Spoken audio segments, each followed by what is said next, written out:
Hello everyone! Nous sommes rentrés dans la belle season du printemps, depuis le 20 mars. En anglais, donc, on va dire March the 20th ou March the 20th.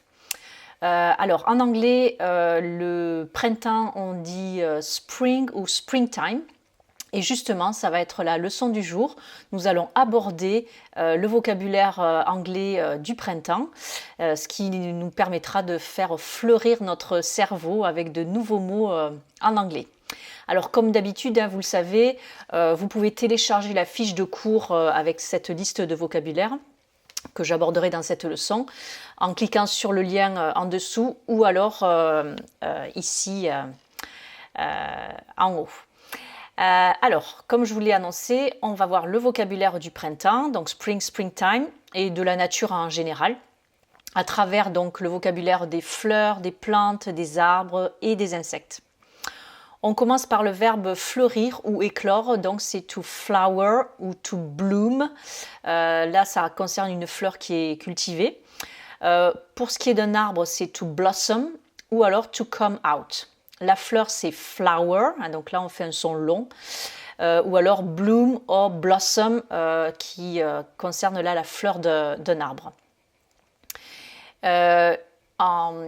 Cherry blossom, c'est la fleur de cerisier.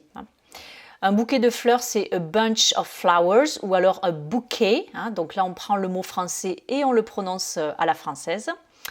Un bourgeon d'une plante ou le bouton d'une fleur, c'est a bud. La graine, le pépin, c'est seed. La mousse, c'est moss. Et le champignon, c'est mushroom. Voyons maintenant les flowers, donc les fleurs. La rose, c'est rose. Marguerite ou pâquerette, c'est daisy. Le pissenlit, c'est dandelion. La jonquille, daffodil. La tulipe, tulip ou tulip. La pensée, pansy. Le tournesol, sunflower, donc littéralement c'est la fleur du soleil. Le personnage, c'est snowdrop, snow la neige et drop c'est quelque chose qui tombe. Donc ça va être par exemple la neige qui tombe. Le myosotis, alors ça c'est assez rigolo, c'est forget me not, forget me not, donc ne m'oubliez pas, ne m'oublie pas. Le chardon, thistle. La feuille d'un arbre, c'est leaf, avec un F. Et quand on met ce mot au pluriel, c'est VES, leaves. L'herbe, grass. La mauvaise herbe, weed.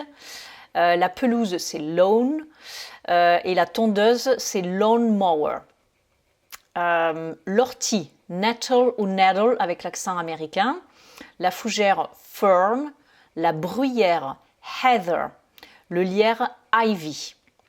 La plante, donc c'est plant. Donc maintenant, on va voir plutôt le vocabulaire des arbres, de trees.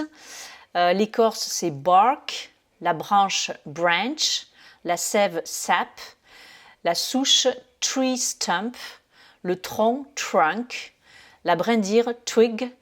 Le platane, plane tree. Le chêne, oak. Le hêtre, beach, donc là c'est un homophone de la plage, qui s'écrit avec EA. Le peuplier, poplar. Le bouleau, birch. Le saule pleureur, weeping willow. Le châtaignier, sweet chestnut tree. L'olivier, olive tree. Le pommier, apple tree. Le sapin, fir. Le pin, pine. Le cèdre, cedar. Le cyprès, cypress. Le frêne, ash. Le houx, holly. L'érable, maple. Le tilleul, lime. L'orme, elm. L'aubépine, donc c'est soit hawthorn, soit hawthorn, selon l'accent britannique ou américain. En tout cas, on prononce bien le H et le TH. Bien sûr, on met la langue sur les dents supérieures. Je vous renvoie à la vidéo que j'ai réalisée sur l'importance de bien prononcer les lettres TH en positionnant la langue à ce niveau. Th. L'épicéa, spruce. Le buisson, l'arbuste, bush ou shrub. Et enfin, on va terminer avec le verbe pleuvoir ou la pluie, hein, donc to rain ou rain. Le vent, c'est wind. La brise, c'est breeze. Et le pollen, et le rhume des foins, hay fever. Hein. Hay, c'est le foin, et fever, la fièvre. Voilà, donc j'espère que tout ce vocabulaire, hein, donc des arbres, des fleurs, des plantes en général que l'on trouve au printemps, va vous aider à mieux appréhender cette belle saison du printemps en anglais, donc spring, springtime. Et je vous rappelle que vous pouvez toujours télécharger donc la fiche de cours avec la liste de ce vocabulaire que j'ai cité dans cette leçon en cliquant dans la description en bas ou à ce niveau. See you pretty soon for new adventures in English vocabulary and enjoy springtime. Bye bye and take care.